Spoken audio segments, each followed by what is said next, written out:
라마 나요새 회복을 바라며라는 제목으로 말씀 좀 나누겠습니다. 마음을 열어주는 101가지의 이야기라는 책이 있는데 이 책에 나오는 이야기입니다. 이 책에 존 웨인 슐레터라는 사람이 자신의 어머니에 대한 이야기를 합니다. 그 어머니가 세상을 떠나기 전에 그 병상에 모여있는 그 자녀들에게 아주 흥미로운 유언을 했습니다. 이제 그 유언의 내용은 다음과 같습니다. 제가 읽어드릴게요. 내 사랑하는 자녀들아, 내가 죽은 다음에 내 무덤에는 어떠한 꽃도 가져오지 말아라. 왜냐하면 나는 무덤에 없을 테니까. 나는 육체를 떠나면 곧장 유럽으로 갈 예정이다. 내 아빠가 밤낮 유럽에 데려간다고 약속만 했다가 한 번도 데려가지 않았기 때문이란다. 이제 그때 어머니 이 임종 앞에 있었던 우리 그 자녀들이 심통한 마음으로 있다가 어머니의 유언을 듣고 다 웃었다는 겁니다. 어머니가 그러면서 그 자녀들에게 다시 이렇게 유언을 했습니다. 자녀들아, 우리 내일 아침에 다시 만나자 라고 말하면서 눈을 감았다고 합니다. 이렇게 어머니를 떠내보냈던 자녀들이 어머니의 이 지혜와 아름다운 모습을 보면서 회고한 내용입니다. 그런데 또 그 어머니가 돌아가시면서 하나의 작은 메모를 남겼는데 그 메모에는 유언과 같은 시가 적혀 있었습니다. 그 시가 더 감동스러운 것 같아요. 한번 제가 읽어드릴게요. 내가 죽은 후에 나 때문에 울고 싶다면 사랑하는 아이들아, 너희 곁에 있는 형제들을 위하여 울어다오. 너희의 두 팔을 들어 나를 껴안고 싶거든 내게 주고 싶은 말을 내 형제에게 베풀어다오. 아이들아, 나를 만나고 싶거든 내가 알았던 그리고 내가 사랑했던 사람들 속에서 나를 찾아다오. 너희가 어미 없이 살 수 없다고 느끼거든 나로 하여금 너희의 눈, 너희의 마음, 너희의 친절한 행동 속에 살게 해다오. 사랑은 죽지 않는 것, 그러므로 나를 대신해 내 사랑을 너희 이웃에게 베풀어다오 라는 그 시를 남겼다고 합니다. 그러니까 이 어머니의 마음을 가만히 들여다보면 얼마나 자식을 사랑했는지, 자식에 대한 그 사랑의 마음이 가득 차 있습니다. 그렇잖아요. 유언이란 것은 자기의 마음속에 평생 살아오면서 가장 소중하게 생각하는 그 말을, 그 가슴 속에 담겨져 있는, 평생 동안 담겨져 있는 말을 하는 게 바로 유언인데, 이 어머니에게는 자식을 향한 그 끔찍한 사랑, 그 사랑이 담겨져 있었습니다. 또 한국에 평생 족발을 만들었던 장충동 할머니라는 분이 있는데, 이분이 이 장충동 할머니의 유언은 이랬습니다. 평생 족발을 만든, 그리고 족발의 장인이라고 불렸던 이 장충동 할머니의 유언은 뭔지 아십니까? 바로 이 유언은 돼지고기는 얇게 썰어야 맛있다 라는 게 유언이었습니다. 돼지고기는 얇게 썰어라, 그래야 맛있다라는 겁니다. 사실 이 유언을 가만히 들으면 아니 죽는데 무슨 돼지고기를 얇게 썰라고 얘기하냐라고 하지만, 사실 이 할머니의 마음속에는 자신이 평생 일했던, 장인으로 일했던 그 정신이 묻어있는 거예요. 그러니까 죽을 때까지도 어떻게 하면 자녀들에게 이 족발을 맛있게 전수할 수 있을지를 고민했다는 겁니다.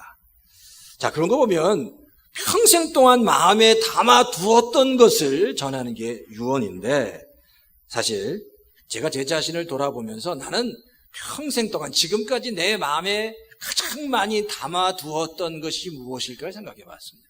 과연 뭘까? 그리고 내가 마지막에 유언할 때 무슨 말을 할 수 있을까라는 생각을 해보기도 했습니다. 우리 성도님들은 어떠십니까? 지금 성도님 마음 가운데 가장 많이 담아두고 있는 것이 뭐고, 그리고 아직 하나님 앞에 가기 전에 유언을 남길 때 내가 만약에 유언을 남긴다면 어떤 말을 남길까 한번 생각해 볼 필요가 있다는 겁니다. 사실 저는 최근에 교회를 다시 한번 두고 기도하면서 성경에 아둘람 공동체에 대한 말씀을 다시 하나님께서 주셨습니다. 사실 이 아둘람 공동체라는 건요, 성경에 나오는 굉장히 독특한 공동체입니다. 이 다윗을 중심으로 세워진 공동체인데 굉장히 독특한 공동체입니다. 왜냐하면 이 아둘람 공동체의 기원이 이렇습니다. 다윗이 사울 왕의 위협으로 이제 아둘람이라는 그 동굴에 들어가게 됩니다. 사울이 너무 그 다윗을 죽이려고 하니까 그 살해 위협을 피하기 위해서 도망을 가다가 아둘람 공동체, 아둘람 동굴에 들어가게 되는데 사람들이 사울이 그 아둘람 동굴에 피신했다는 이야기를 듣고 이스라엘 각지에서 바로 이 아둘람 동굴에 모여들었다라는 겁니다. 자, 사무엘상 22장 1절을 보면요. 사무엘상 22장 1절 성경이 이렇게 기록하고 있습니다. 다윗은 거기에서 떠나 아둘람 굴속으로 몸을 피하였다. 그러자 형들과 온 집안이 그 소식을 듣고 그곳으로 내려가 그에게 이르렀다라고 기록합니다. 그러니까 다윗이 거기에 떠나서 아둘람 굴속으로 몸을 피하니까 그 형제들과 온 집안 식구들도 그 아둘람 굴속으로 들어갔다고 성경이 얘기합니다. 근데 2절을 한번 보면 2절에도 이렇게 얘기해요. 그 아둘람 굴속에 다윗이 들어갔을 때 2절에 보면 그들뿐만 아니라 압제를 받는 사람들과 빛에 시달리는 사람들과 원통하고 억울한 일을 당한 사람들도 다윗의 주변에 모여들었는데 그 사람들의 우두머리가 다윗이 되었고 약 400명이나 되는 사람들이 그것에 모였다라고 성경이 기록합니다. 근데 2절을 가만히 보면 바로 그거예요. 그 아둘람에 모인 사람들의 특징이 나옵니다. 아둘람 동굴에 모인 사람들의 특징이 뭐라고요? 압제를 받는 사람이었습니다. 빚진 사람들이었습니다. 마음에 원통함이 있는 사람이었습니다. 억울한 일을 당한 사람들이 바로 다 아둘람 동굴에 모였다라고 성경이 기록하고 있습니다. 근데 이거예요. 그러니까 그럼 왜 성경이 이 아둘람에 모인 사람들의 특징, 이 아둘람 동굴에 모인 사람들의 특징을 이렇게 상세하게 기록해 두었느냐라는, 왜 그걸 기록해 두었느냐? 원통한 사람, 환난당한 사람, 빚진 사람, 고통받는 사람, 상처받은 사람들이 아둘람에 다 모였다고 했는데 왜 그것을 그렇게 상세하게 기록했느냐라는 거예요. 그 이유가 뭐냐면 나중에 다윗 왕국을 세울 때 바로 이 아둘람에 모였던 이 정말 상처받은 사람들이 다윗 왕국의 중추 세력 기둥이 되었기 때문입니다. 우리가 보기에는요, 아둘람에 모인 사람들은 아주 형편없는 사람들인 것 같은데 놀랍게도 하나님은 그 형편없는 사람들, 정말 상처 많은 사람들, 원통한 사람들, 빚진 사람들, 사회에 소외된 사람들이 회복되고 변화되어서 다윗 왕국의 기둥이 되었다는 것을 보여주는 겁니다. 사실 교회와 같은 신앙 공동체가 그런 것 같습니다. 교회라는 신앙 공동체는 유능한 사람이나 능력 있는 사람이나 아주 건강한 사람, 돈 많은 사람들만이 모이는 게 아니라는 겁니다. 오히려 교회는 상처 많고 아픔 있고 사연이 많은, 원통함도 있고 정말 그런 아픔이 있는 사람들이 모여서 회복되어져서 하나님의 나라의 기둥처럼 세워지는 공동체가 바로 교회 공동체가 되어야 하는 겁니다. 제가 그래요. 이 아둘람 공동체를 바라보면서 다시 한번 하나님 앞에서 꿈을 꿨습니다. 다시 하나님, 우리 열린교회가 이런 아둘람 공동체와 같은 정말 회복되는 아픔과 상처 속에서도 원통함 속에서 다시 회복되고 하나님의 나라의 기둥처럼 반석처럼 세워지는 공동체가 되게 해 주십시오라는 그런 꿈을 꾸면서 기도했습니다. 사실 지금까지 많이 부족한 부분들이 있지만 하나님께 구하는 거죠. 하나님 다시 회복시켜 주십시오. 다시 역사해 주십시오. 하나님 다시 함께해 주십시오. 다시 은혜를 허락해 주십시오. 사실 이런 질문을 또한 던져볼 수 있는데요. 아둘람 공동체에 그 상처 많은 정말 많은 고통을 당했던 사람들이 그럼 도대체 어떻게 그런 사람들 어떻게 다윗 왕국, 즉 다음 세대를 이끌어갈 다윗 왕국을 책임질 사람들이 되었는가라는 겁니다. 그 답은요, 이렇게 찾을 수 있습니다.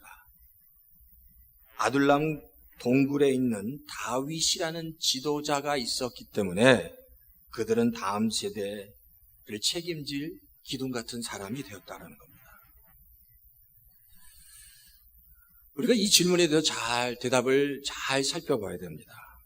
사실 이 다윗 같은 사람이 지도자였다는 이야기는 어떤 의미에서 다윗이 신실하게 하나님을 따르고 섬겼기 때문이다 라기보다도 사실 오히려 다윗이 지금까지 살아오면서 겪었던 상처와 그 아픔과 고통을 가지고 있었던 연약한 사람이었기 때문에 오히려 아둘람 공동체에 모였던 사람들이 변화될 수 있었다라는 겁니다. 사실 다윗의 삶을 가만히 보면 이래요. 다윗은 지금까지 자기도 알지 못하는 고난과 고통을 당했습니다. 자기가 이거예요. 왜 내가 사울에게 쫓겨서 이렇게 늘 죽음의 어떤 사선을 넘나들어야 하는지 다윗도 알지 못했습니다. 사실 다윗이 한 것은 사울을 위해서 충성을 다했습니다. 사울이 전쟁에 나가라고 하면 그 전쟁에 나가서 엄청난 큰 승리를 사울에게 가져다 주었는데 늘 돌아오는 건 사울이 자기를 죽이려고 하는 겁니다. 한번 생각해 보십시오. 내가 어떤 사람을 위해서 충성을 다했는데, 최선을 다해서 충성을 다했는데 나에게 돌아오는 건 죽음에 대한 위협입니다. 그게 도대체 이해가 되지 않겠죠. 그러니까. 아니 내가 충성을 다했는데 왜 내가 죽어야 합니까? 다윗에게는 끊임없이 이런 질문들이 다윗에게 있었을 겁니다. 하나님 왜 내가 이런 고통을 당해야 됩니까? 이런 어려움을 당해야 합니까? 라는 그런 질문들이 다윗에게 있었을 거다라는 겁니다. 뿐만 아니라 다윗은 그 삶에 보면요, 충성스러운 사람들도 참 많이 있었습니다. 그런데 다윗의 인생 역정을 보면 그를 배신하고 떠났던 사람들도 참 많이 있었습니다. 배신하고 떠났던 많은 사람들을 통해서 다윗은 또 굉장히 큰 아픔이 다윗에게 있었을 겁니다. 그러니까 이런 것들이 다 다윗에게는 큰 상처고 고통이었습니다. 근데 바로 이거예요. 놀라운 것은 이 다윗이 자기도 잘 이해할 수 없는 그 고난과 고통, 상처와 아픔이 다윗을 다윗되게 만들었다는 겁니다. 다윗이 자기도 때때로 온전히 다 이해할 수 없는 그 고난과 아픔을 극복해 나가면서 그 상처에 대한 이해, 그 상처를 이겨나가면서 결국 다윗을 쫓아왔던 아둘람 굴로 쫓아왔던 사람들의 상처를, 아픔을, 그 원통한 그 사람들의 마음을 이해하기 시작했고 그들을 회복시킬 수 있는 힘을 다윗이 얻기 시작했다라는 겁니다. 그 속에서 또 하나님의 그 섭리를 깨닫기 시작하고 이해하기 시작했다는 겁니다. 한마디로 이겁니다. 운디드 힐러라는 겁니다. 상처받은 치유자가 되었다는 겁니다. 그러니까 다윗이 자기가 받은 상처를 통해서 다른 사람의 상처를 치유하기 시작했다는 겁니다. 그러니까 이 이야기 운디드 힐러라는 게 이런 얘기거든요. 상처받은 치유자입니다. 참된 치유자는 먼저 상처를 통과하고 그 상처를 극복한 자만이 참된 치유자가 될 수 있다는 이야기인데 바로 다윗이 그 운디드 힐러, 상처받은 치유자가 되었다는 거예요. 그래서 다른 사람을 치유할 수 있었다라는 겁니다. 상처에 대한 두 종류의 사람이 있습니다. 상처로 인해서, 아픔으로 인해서 그 삶이 무너지는 인생이 있는 반면에 상처가 있어도 상처를 잘 극복해서 더 값진 인생으로 살아가는 인생이 있습니다. 당연히 다윗은 상처를 극복해서 더 값진 삶을 살아가는 인생이었습니다. 제가 제 자신을 돌아봤을 때 내 안에는 과연 상처가 얼마나 있을까? 얼마나 큰 아픔이 있을까? 고통이 있을까? 제가 제 자신을 돌아봤습니다. 사실 인생을 살아간다는 게 상처고 고통입니다. 이런저런 인간관계의 어떤 아픔, 인연이 끊어지고 또 이별하는 그 아픔들이 있습니다. 특히 목회자에게 목회를 할 때도 많은 상처가 있습니다. 항상 기쁨도 있지만 어떨 때는 저 역시 제 마음이 아주 그냥 숯검댕이처럼 그냥 까맣게 탈 때도 있습니다. 까맣게. 그런데 숯검댕이처럼 제 마음이 까맣게 타지만 그러나 감사한 것은 하나님께서 그것을 통해서 wounded healer, 상처받은 치유자의 자리에 하나님께서 놓으시는 것을 깨닫게 됩니다. 바라기는 그래요. 저와 우리 열린교회 모든 성도님들이 우리 삶 속에서 일어나는 이런 아픔과 상처가 다 같이 회복되어지고 극복되어지는 과정을 통해서 모든 성도가 wounded healer의 어떤 그 하나님의 은혜, 다 정말 이 아둘람 공동체에 있었던 모든 성도들이 다 회복되어서 그 다음 세대에 올 다윗 왕국의 하나님의 나라의 반석처럼 기둥처럼 세워지는 것 같은 하나님의 놀라운 역사가 우리 열린교회 모든 성도님들 가운데 있기를 주의 이름으로 축원합니다. 다윗이 쓴 그 시편 중에 아둘람 굴에서 쓴 시편이 있습니다. 그게 이제 시편 57편인데요. 이 시편 57편을 가만히 살펴보면 그 다윗의 마음을 좀 우리가 살펴볼 수 있습니다. 이 아둘람 굴에 있을 때 다윗의 마음에 4절에 보면 이렇게 기록합니다. 시편 57편 4절에 보면 내가 사람을 잡아먹는 사자들 한가운데 누워 있어 보니 그들의 이는 창끝과 같고 화살쪽과도 같고 그들의 혀는 날카로운 칼과도 같습니다 라고 얘기합니다. 자기가 사람을 잡아먹는 사자들 한 복판에 있는 것 같은 느낌이 다윗에게 있었다는 겁니다. 언제 적들의 그 화살과 창으로 죽임을 당할 줄 모르는 그 정말 자기의 목숨이 사자들의 한 복판에 있다는 겁니다.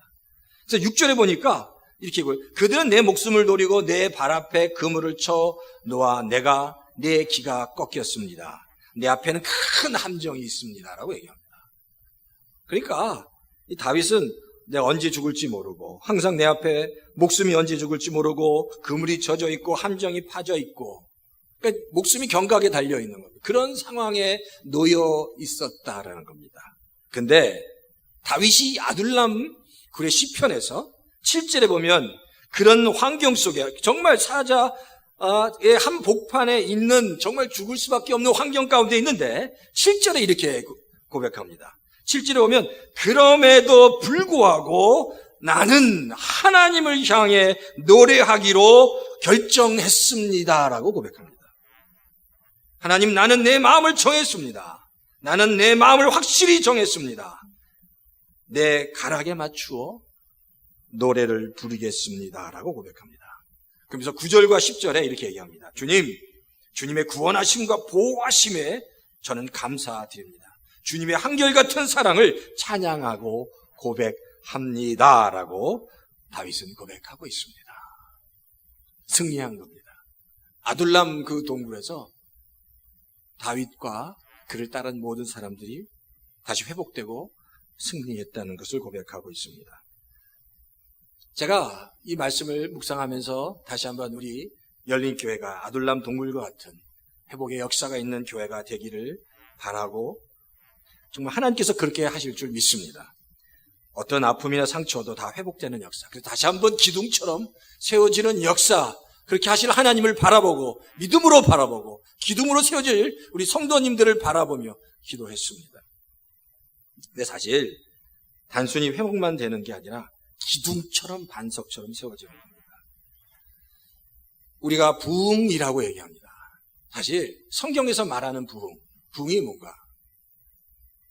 과연 부흥이 뭔가? 우리가 부흥하면 단순히 좀 숫자가 많아지고 숫자가 늘고 좀 더 좋은 건물로 가는 것, 부흥이 뭔가 그러면 좀 더 숫자가 많아지고 또 느는 것, 좀 더 좋은 건물로 가는 것 같이 그런 눈에 보이는 것을 부흥이라고 생각하지만 하나님이 성경에서 말씀하시는 부흥은 그런 게 아닙니다. 하나님의 백성들이 본질적으로 변화되고 본질적으로 변화돼서 회복되는 것이 참된 부흥입니다. 정말 하나님께서 원하시는 부흥은 조금 숫자가 는 게 아니라 우리가 하나님 앞에서 본질적으로 변화되고 회복되어서 하나님께서 기뻐하시는 아름다운 공동체를 이루어가는 것이다라는 겁니다. 그런 부흥이 우리 열린교회 가운데 있기를 주의 이름으로 축원합니다. 자, 그럼 보세요. 오늘 읽었던 라마 라요세 있었던 사건입니다. 오늘 본문인데요. 그러면 이 라마 라요시라고 지금 말하고 있는데, 그럼 도대체 이게 라마가 뭐냐? 라마는 지명입니다. 사실 라마는 사무엘의 고향입니다. 사무엘의 고향.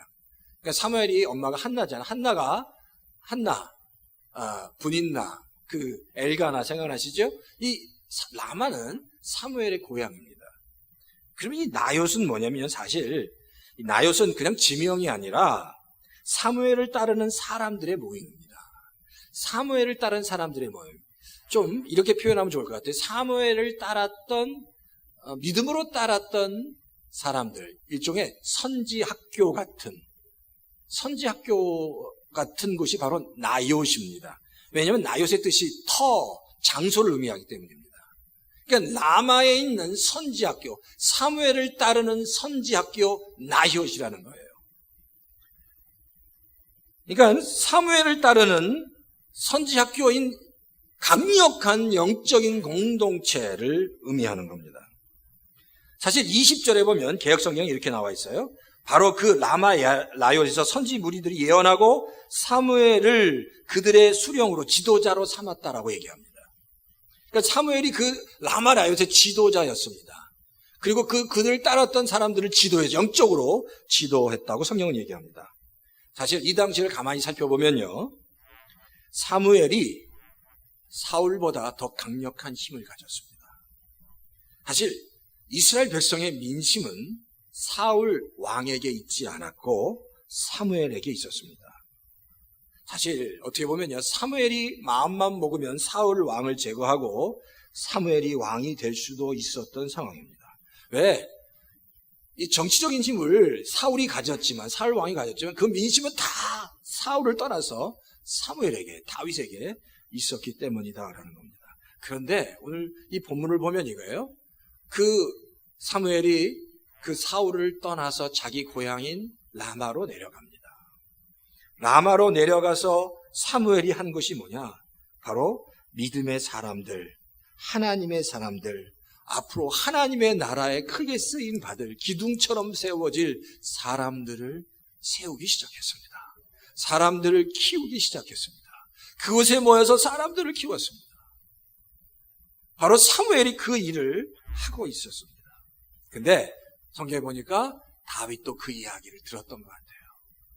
그래서 다윗도 막 사울에 쫓겨 도망가다가 다윗과 그 일행이 오늘 본문에 보니까 라마로 내려갔고 나요스로 갔다라고 기록하고 있습니다. 그러니까 이 라마 나요스라는 것도 사무엘을 지도자로 하는 영적인 아주 강력한 영적인 공동체였습니다.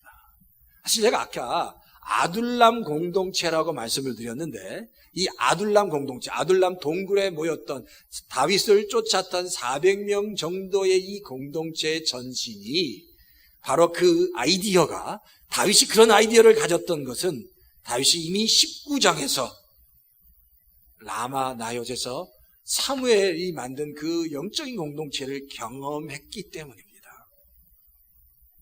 자, 그럼 보세요. 오늘 이 본문에 나오는 사무엘이 이끄는 라마 라요스의 공동체의 특징이 뭐냐? 여러 가지가 있습니다.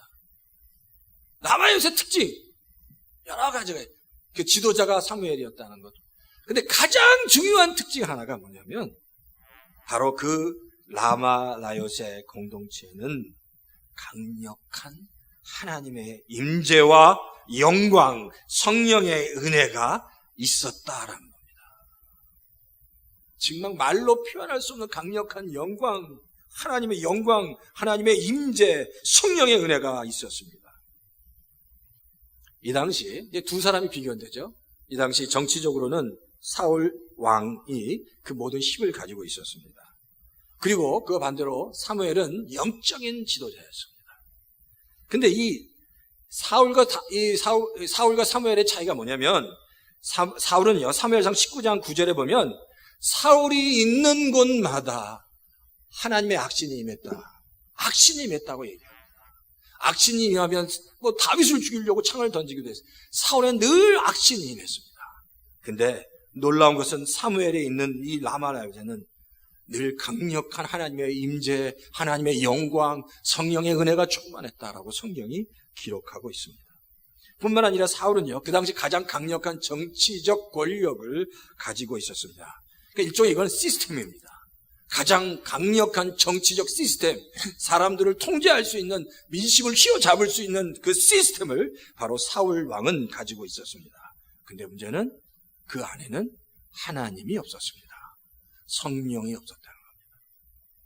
강력한 시스템이 있었는데 그 안에는 하나님이 없었다는 겁니다. 반면에 사무엘에게는 어떤 시스템이나 조직도 없었습니다. 그냥 사무엘을 따라 모였던 사람들이 라마 라요셋에서 말씀을 배우면서 하나님의 임재를 경험합니다. 하나님의 영광을 보게 됩니다. 성령의 기름 부으심을 경험하는 겁니다. 그러면서 그곳에 부흥이 일어나기 시작했다는 겁니다.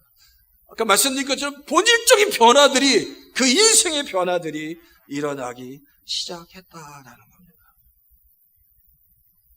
사실 현대 교회도 마찬가지. 저 역시도 그렇고 많은 목회자들이 교회에서 교회를 운영할 수 있는 시스템을 만들려고 합니다. 교회를 운영할 수 있는 시스템이 만들어지면 그 힘들이지 않고도 교회가 잘 운영되어지고 움직여질 수 있기 때문입니다. 근데 우리가 조심해야 될 게 뭐냐면, 그냥 힘들이지 않아도 시스템이 움직여질 때 많은 사람들은 그 시스템이 움직여지고 거기서 나오는 아웃풋을 보면서 하나님의 역사가 일어난다고, 하나님의 열매가 맺혀지고 있다고 착각하기도 하는 겁니다. 근데 시스템이 움직여지고 열매가 아웃풋이 나와도 그것이 하나님의 열매가 아닐 수 있다는 겁니다. 지극히 인간적인 방법으로 돌려지는 시스템을 통해서 하나님의 열매가 아닌 다른 열매가 맺혀질 수도 있다는 겁니다. 근데 사무엘의 라마야롯은 아무 시스템도 없었습니다. 아무런 조직도 없었습니다. 그저 사람들이 모여서 말씀을 배우고 기도하기 시작했습니다. 그리고 그 안에 하나님의 성령이 임하고 임재가 나타나고 영광이 나타났다는 겁니다. 사실 그런 것 같아요. 교회가 추구해야 될 것은, 우리 열린 교회가 가야 될 것은 하나님의 이 예배 가운데 하나님의 영광이 임하는 겁니다. 제 기도가 이 예배, 그냥 성도님들이 예배 앉는 성도님마다 기도를 하던 말씀을 듣던 아무것도 하지, 그냥 이 자리에 앉는 그 자체 가운데 하나님의 임재와 영광과 그 은혜가 충만하게 경험되어지는 역사가 있게 해달라고 기도합니다. 그냥 이 예배에 참여하는 그만으로도 하나님의 그 임재 가운데 들어갈 수 있도록, 찬양하고 기도할 때, 그냥 말씀을 들을 때 그냥 마음이 열리고 하나님의 강력한 역사가 일어나게 해달라고, 그런 예배, 그 예배를 꿈꾸고 기도합니다. 사실 그러니까 열린교회의 중심도 조직이 아니라, 시스템이 아니라 하나님의 임재와 영광이 되어야 됩니다. 그래서 어쨌든 참 감사한 건 최근에 이 열린교회 예배를 위해서 중보기도가 시작된 것만 해도 너무 감사합니다. 예배 가운데 내가 가지고 온 질문들에 대한, 내 인생의 질문들에 대한 대답을 영으로 들을 수 있는 그런 은혜가, 역사가 이 예배 가운데 있기를 주의 이름으로 축원합니다. 자, 근데 다시 본문으로 돌아가면 그래요. 그럼 이 라마야롯에 그럼 도대체 구체적으로 어떤 일들이 벌어졌나? 라마야롯에 강력한 하나님의 임재와 능력이 나타났을 때 이겁니다. 이제 다윗이 그곳에 들어간 거예요. 그러니까 다윗이 그곳에 들어갔다는 것을 사울이 알고 부하들을 보냅니다. 근데 세 번에 걸쳐서 부하들을 보내는데, 이 성경에 보면 재밌는 거예요. 첫 번째 사울이 그의 첫 번째 부하들을 보냈을 때 그 부하들이 라마야롯에 갔습니다. 갔는데 그들이 라마야롯에 가서 그 사무엘의 제자들이 거기에서 그냥 예언하고 기도하는 것을 그냥 딱 보자마자 그 영이 사무엘의 부하에 임한 겁니다. 그냥 보자마자 그들에 가서 보니까 그때 동시에 예언자들의 그 한 무리를 그들이 보자마자 그들이 하나님의 영을 받아서 춤추고 예언하기 시작했다는 거예요. 그러니까 3번이나 보냈습니다. 사울이 자기의 부하들을 3번이나 보냈는데 3번이나 다 부하들이 그곳에 가기만 하면 하나님의 영으로 충만하게 돼서 막 춤추면서 막 예언을 하는 겁니다. 그리고 그런 보고가 계속 들어오는 거예요. 그러니까 사울이 답답했겠죠. 그래서 22절에 보면 사울이 직접 라마로 내려옵니다. 사울이 직접 라마로 내려와서 여기 성경에 보니까 세구에 있는 큰 우물, 이게 지금 라마라요 근처예요. 여기에서 사람들에게 묻습니다. 내가 지금 사무엘과 다윗을 찾는데 어디 있느냐 묻어요. 그러니까 그곳에 있는 사람이 사무엘과 다윗은 라마에 있습니다. 라마 나요스에 있습니다 하고 대답해요. 그리고 나서 그 큰 우물에서 라마 나요스로 내려가는 과정에 하나님의 영이 사울에게 임합니다. 그러니까 그 우물에서부터 라마 나요스까지 가는데 그 길을 가는 동안에 하나님의 영이 그에게 임해서 그가, 성경이 이렇게 기록합니다. 그가 계속해서 춤추고 소리치면서 열광적인 상태로 예언하면서 걸어가기 시작했다. 그리고 주변에 있는 사람들은 다 사울이 그렇게 예언하면서 걸어가는 것을 본 겁니다. 그러니까 사람들이 의아해서 이렇게 얘기하죠. 아니, 사울도 예언자가 되었는가? 그러니까 얼마나 사울이 강력한 성령의 임재를 경험했으면 거의 인사불성행생상 열광적인 상태로 예언하면서 내려갔고, 마지막에 사무엘을 만났을 때는 소리치면서 예언하다가 하루 밤낮을 벗은 몸으로 있었다라는 겁니다. 이 뭘 의미합니까? 라마 나요스에는 강력한 하나님의 임재가 있었습니다.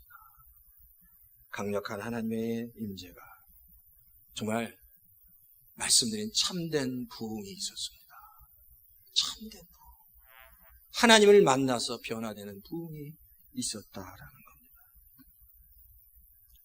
제가 바람이 이겁니다. 우리 열린교회가 아둘람 공동체처럼 성도들이 갖는 모든 원통함과 아픔과 상처가 회복되어져 강건하게 세워지는 교회가 되기를 원합니다.